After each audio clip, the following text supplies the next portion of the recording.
Okay, everybody, not to be outdone by Woody Aborn, I am going to make a video on how to make braided lashes. So this is something that I learned 25 years ago from Ray Ludwig in Connecticut.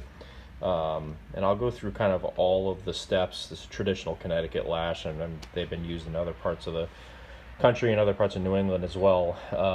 And each one probably varies a little bit, but just to kind of go over what you'll need to start, and then we'll go through um, the whole process.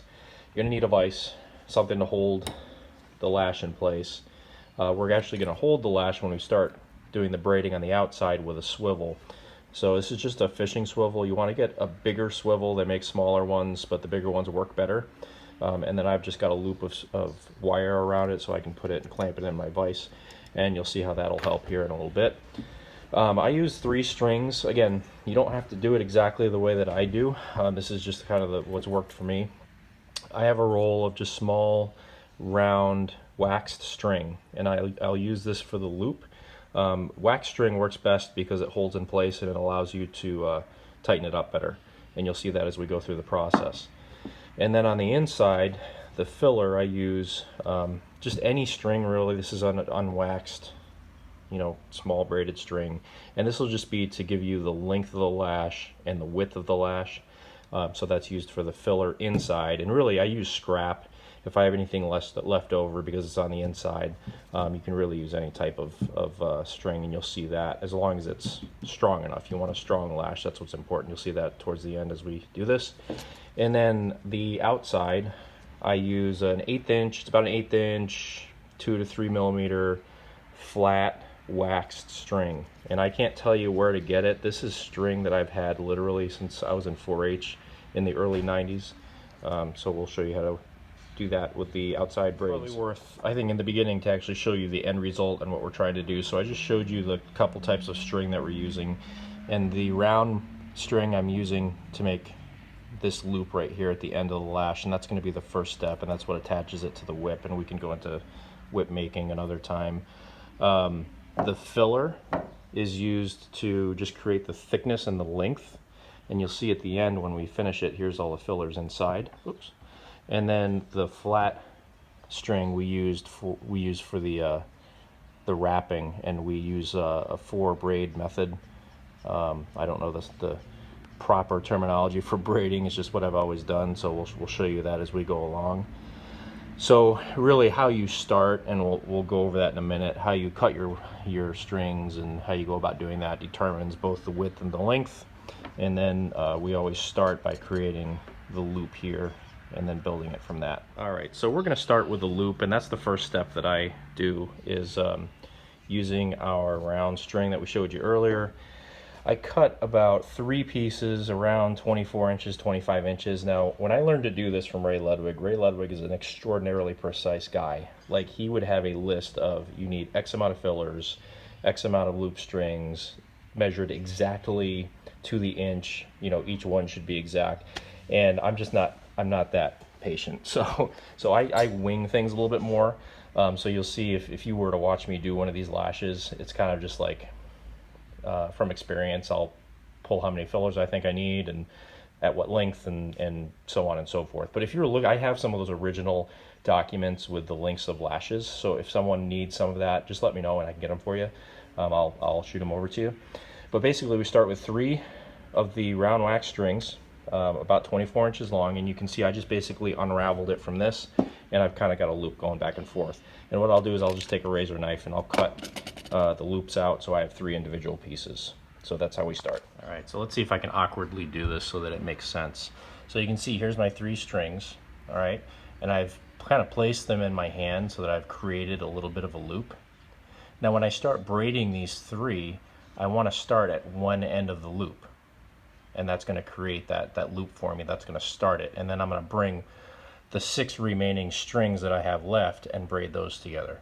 So what we're going to do is we're actually going to find the bottom side of the loop, and we're just going to clamp it in the vise, and that's how I'm going to start. All right, I got my buddy Henry helping me with filming this so I can free up my hands. So you can see that I've got the loop string that I just talked to you about in the vise. It's clamped in there, but not super tight because we don't want to damage it. And all we're doing with that end that's clamped in there is a simple three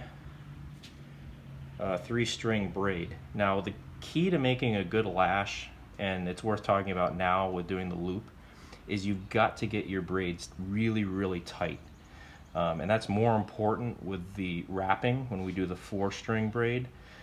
But a lash is useless if it doesn't kind of stand on its end, so you should be able to take the lash and actually just kind of hold it straight out. I don't know if you can get the picture here, but here's a finished lash. It should be almost like a wire.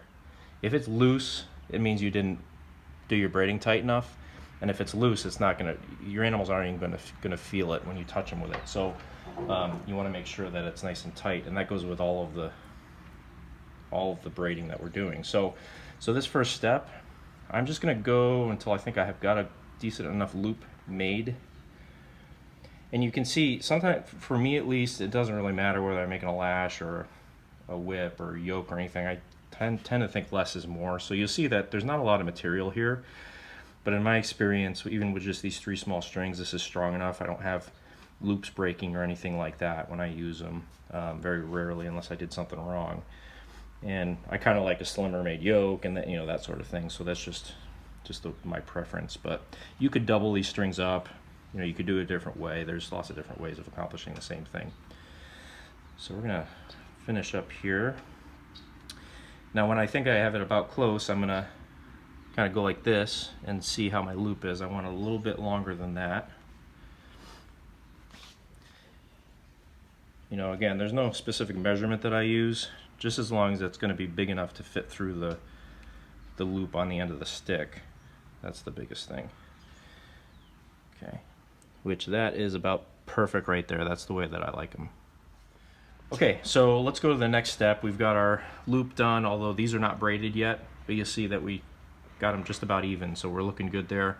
This is where our swivel comes into play. This is really important to have this and start right from the beginning with it. So I'm just gonna hook the end of this into the swivel, and I'm gonna clamp this in my vise. And then again, you'll see as we go along that this is where it's very helpful, especially with doing the wrappers. Now, the trick here is I've got to take these 6 strings and braid them again into 3. So I'm just gonna double up and match them from each side. So I'll use these 2 for the left, the centers, and then the right, if I can work them here with my fingers. Okay. And now I'm just going to do the same thing. So I'm going to connect the loop by just braiding the double strings with 3, again, getting them as tight as I can. And, you know, at least go a couple inches with it. That way everything's held together properly and it doesn't unravel on you. And you can see that it's starting to come together. Now, if I don't get it right, obviously I'll have gaps and it won't look correct here where these come together, but it's looking good here. And I'm going to just do this off camera so that we don't waste a bunch of your time looking at me braid here, but we're gonna bring these together. Okay, so we braided a couple inches here. You can see I left some strings at the end just loose. It's fine. These being the wax string, this is one of the reasons that you want it waxed, is because it holds it together nice and tight, so it shouldn't unravel on you. So that's our loop, and now what we're gonna do next is put the fillers in. Okay, so for the sake of brevity, I cut out a bunch of fillers, and then I'll just kind of show you how I work it in. So we use this string again. You can use any string really, as long as it's a good quality, strong string for the fillers. And I end up using, like, if I'll have scraps or something, I'll just keep them and put them in.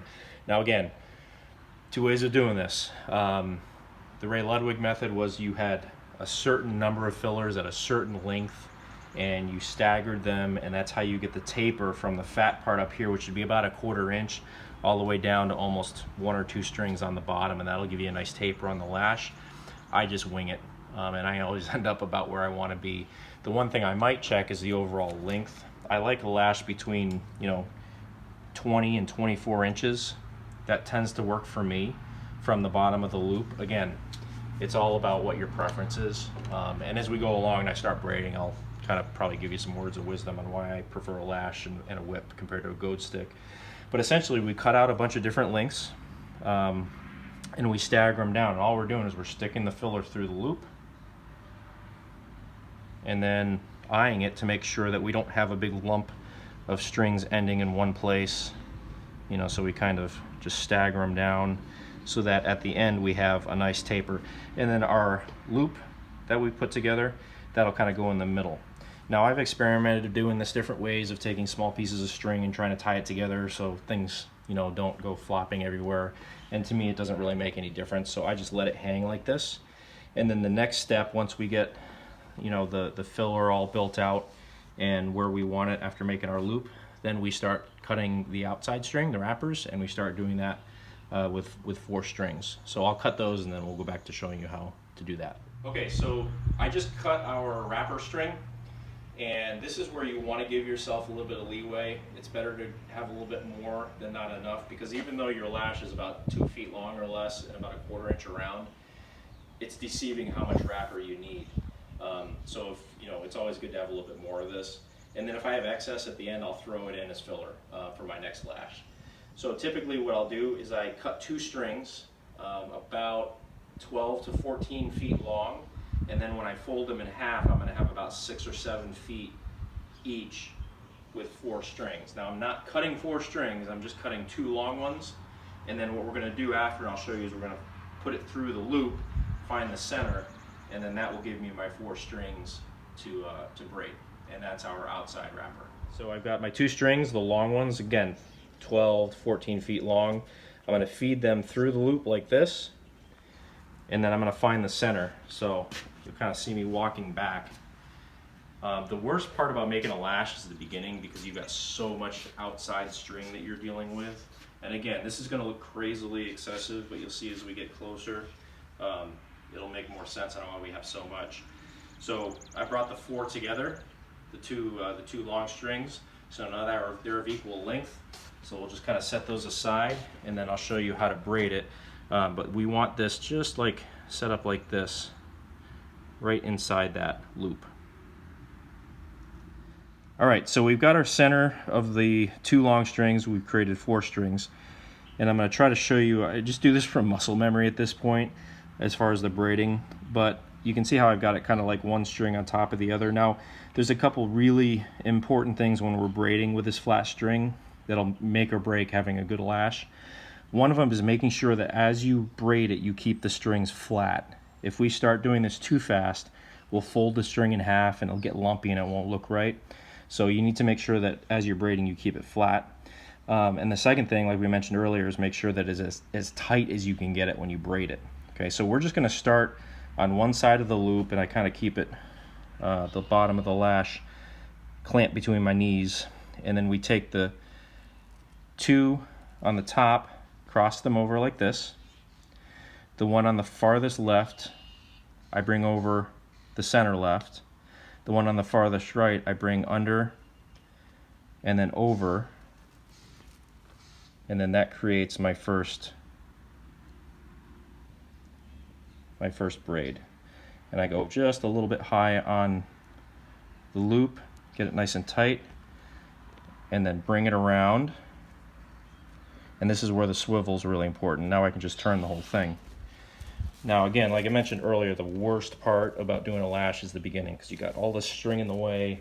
The more and it'll get balled up. You just have to take your time and straighten it out as you go, and make sure you take your time. I can do one in about an hour and 10 minutes or so from start to finish, but you know, the first couple that you do will probably take 3 hours. I mean, it takes a long time. See, I got a couple inches done, and I'll just try to show you the braiding from another angle. Again, it gets a little bit easier as we go along. So top 2, right over left, far left, over the center left, far right, under the center right, over the center left, keeping an eye on my strings to make sure they're nice and flat and they're not kinked or anything. And then we'll bring this up. Now the other thing too we got to be really careful of is I don't want a gap like that, because that's going to make the whole lash weak. So I need to bring it up right against the previous strings that I braided, get it nice and tight. Kind of your natural instinct as you do these, because it is time consuming, is that you'll want to like keep the wrapper a little loose. But you can see for the most part I've got this nice and tight with no real significant gaps. I got a couple small ones here, but that's not a big deal. You can do this a lot quicker by making your you know, these less tight, and you'll have gaps all the way down, but your lash won't last and it won't work as well because it's not going to be as stiff. So again, left over, right over left, left over center, right under and over. And that wasn't a very good explanation, so let me do a couple more for you. We'll bring this up, get it nice and tight, flip it around, keep everything out of the way. Okay, so here's our 4 again. Make sure that we've got them arranged right. Top, right over left, far left over center left, far right under center right, over center left, straighten out my strings, bring it up, and nice and tight. And that's how we do it.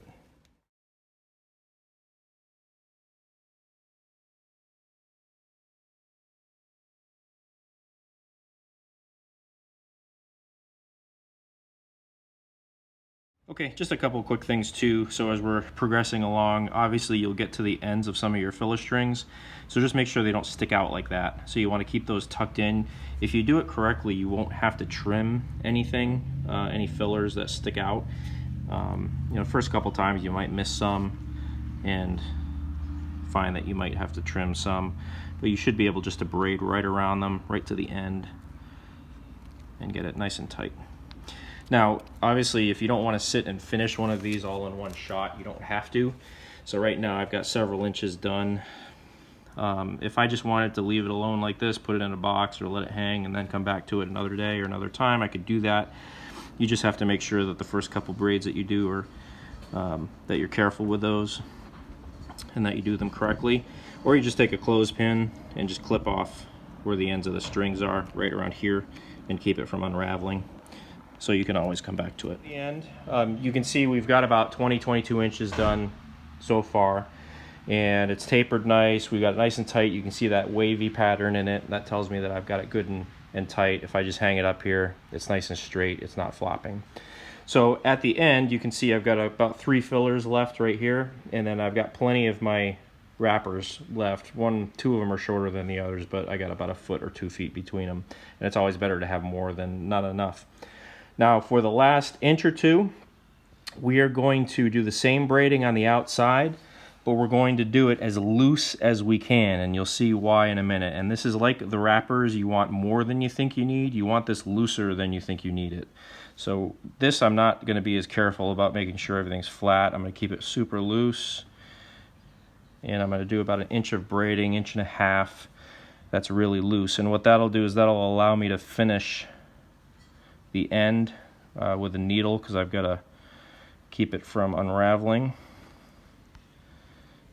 And this, you can, like I said, keep it nice and loose. You can have some gaps in it, doesn't really matter, and you'll see why. So I'm going to go ahead and get this braided, and then we'll come back to it. I'll show you how to finish it, and then also what we do when we're totally done, and then we'll talk a little bit about maintenance of the lash, because there's some things that you'll need to do while you're using it. Last inch or 1.5 inches, really loose. And now to finish it, it's pretty simple. You need to get yourself a big needle, just a big sewing needle, and we're going to take each of the wrappers and we're going to kind of wind it up through the bottom of the lash and then back through towards the end. So bear with me as I get this threaded. And this is also another reason why you want to have plenty of filler left over, because if you don't have enough, then it's harder to do this, because you need to leave yourself several inches. So all we're going to do, this is why we left this loose. We're going to go up through the loose end, stick the needle through, pull it up, okay? Tug on it. It doesn't have to be super tight, but you want to get it a little tight. Don't go obviously through the same place where you exited, go over a little bit. And don't stab yourself, you got to be careful. Try to thread it all the way through to the end and then pull it out and just give it a little tug, and that's going to be your first one. Now after you're done with each wrapper, bringing it through, I leave myself a couple inches here cut it off so that we don't repeat on the same one. And then we do the same thing for the other 3. So I'll go ahead and do that, and then we'll start back up. We've done 3 of the fillers through the bottom. This is the 4th. And as you saw with the first one goes up really easy, but this is why you have to leave it really loose. You take a pair of pliers. The last one you should barely be able to get through. And you're gonna have to use pliers, most likely, if you do it right, and you're gonna have to be very careful because you can stab yourself pretty easily. So we're gonna pull this up through. And the other thing too is you're pulling these longer ones, make sure you kind of keep any of the loose fillers still loose. You don't want to really catch them into the string you're pulling through. Give it a little tug, move it over, find a spot where you can go through. Be very careful while you're doing this because you can, like I said, you can stab yourself. Go a little bit at a time. What I do is I hold the needle and pull on the lash. That way I don't risk stabbing myself in the leg. Get an inch of it through, or half an inch. Grab onto it. And you can see how loose I left that in the beginning. Again, it seems a little extreme, but by the last one you'll see why you do that. Okay, give it a nice tug. Now here you're going to have at the end a bunch of loose strings. I leave about an inch so that you have a little bit of a swish at the end. Cut it off, and here's your finished lash. Came out really good. So we're not done yet. There's a couple last things that we need to do once we finish it up. You can see that it's nice and straight. If we hold it, it doesn't flop. That's what we're looking for, because the lash is just much more effective, and that tells us that we've braided it nice and tight as well. Now you can see as we go down, it's a little bumpy. There's some irregularities in it, so we actually take just a couple blocks of wood, a couple 2x4s, grab it by the loop, and we're going to roll it and pull it at the same time. And what that will do is kind of flatten it out, make it a little bit smoother, take some of those irregularities out of it. If you do this 2 or 3, 4 times, you can get most of those bumps out of it.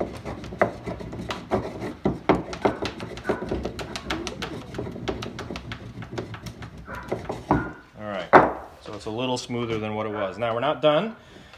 The string that we use does have some wax on it, but we want to go on Amazon or find somewhere where you can get some beeswax. I buy it by the bag. It's really cheap on Amazon. It's a good way. It's actually easier now than what it was 20, 30 years ago to find some of this stuff. Like beeswax, you just order it online. String, you can order it online.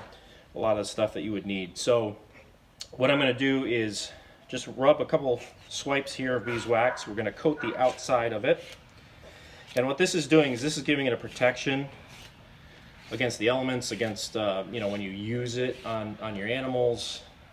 It's going to help out, so just make it last longer. Now, once we've got the coating on the outside, we need to go one step further. What we're going to do is grab it by the loop, and we're going to rub our fingers along it until it gets so hot from friction that we're melting the wax into the string. And you got to do it almost till you can't stand it anymore. It gets really hot. Okay, that's about as much as I can stand on it. And that's how you make a lash. Now, you'll want to wax it. Maintenance of the lash, pretty straightforward. Here's a stick that we make, pretty simple sticks. I also do the twisted sticks, but I don't have one right here to show you. We're just going to put it up through this leather loop, and we loop this through, and that's how we attach it to the stick. I prefer whips with lashes over standard goad sticks. Now, back in the day, in the 90s and 80s and stuff, when we were doing this with the 4-H clubs and different things, the majority of the people in Connecticut actually use the stick and a lash. I think it's easier to drive your animals. Maybe we'll do some videos with that. I think you can get a lot more commands to your animals with a lash than you can with a goad stick. You just have much more control, at least from my experience. That's my preference. Again, everybody can do it a little bit different. But every time we work our animals, we want to take the wax and we want to wax this down. If we don't, you're going to find that this will start fraying and it won't last as long. Now the stick that I use,